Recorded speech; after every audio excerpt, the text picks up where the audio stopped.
नगरच्या भाषणातील वक्तव्य आव्हाडांच्या अंगलट येण्याची शक्यता आहे। शरद पवार यांनी अजितदादांना 4 वेळा बेड बनवला असं आव्हाड म्हणाले।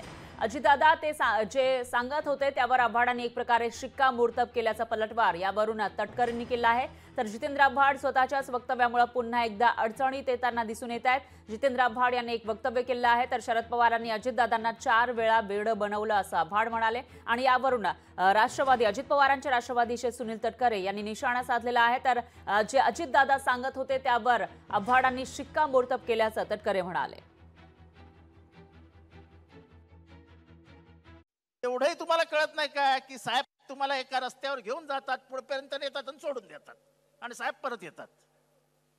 अरे एवढं तर कळलं पाहिजे की 4 वेळा येडं बोलवल्यानंतर पण तुम्ही साहेबांवर विश्वास ठेवता की साहेब कम्युनल पार्टीज बरोबर जातील, जातीयवादी पक्षांबरोबर जातील। अरे तुम्हाला कळलं कसं नाही? तुम्ही 5 वर्ष दररोज साहेबांकडे जायचे, साहेब चला बीजेपीकडे जाऊया, साहेब चला बीजेपीकडे जाऊया, साहेब दररोज तुम्हाला म्हणायचे हा ठीक आहे बघूया, हा ठीक आहे बघूया, पण शेवटपर्यंत साहेबांनी बघितलंच नाही।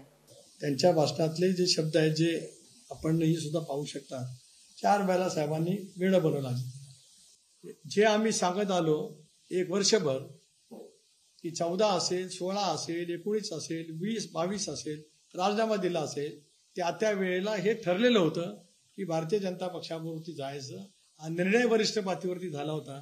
हे जे आम्ही सांगत होतो त्याच्यावरती वेगळ्या भाषेत का होईना पण डॉक्टर साहेबांनी त्या ठिकाणी शिक्कामोर्तब केलंय, त्यांचा मी आभारी आहे। सत्य आज ना उद्या कधीतरी बाहेर येत असतं आणि बोलण्याच्या नादात माणसं कसं सत्य बोलतात त्याचं एक उत्तम पाहिजे उदाहरण म्हणजे परवाचं त्यांचं भाषण त्या ठिकाणी पाहायला मिळतं।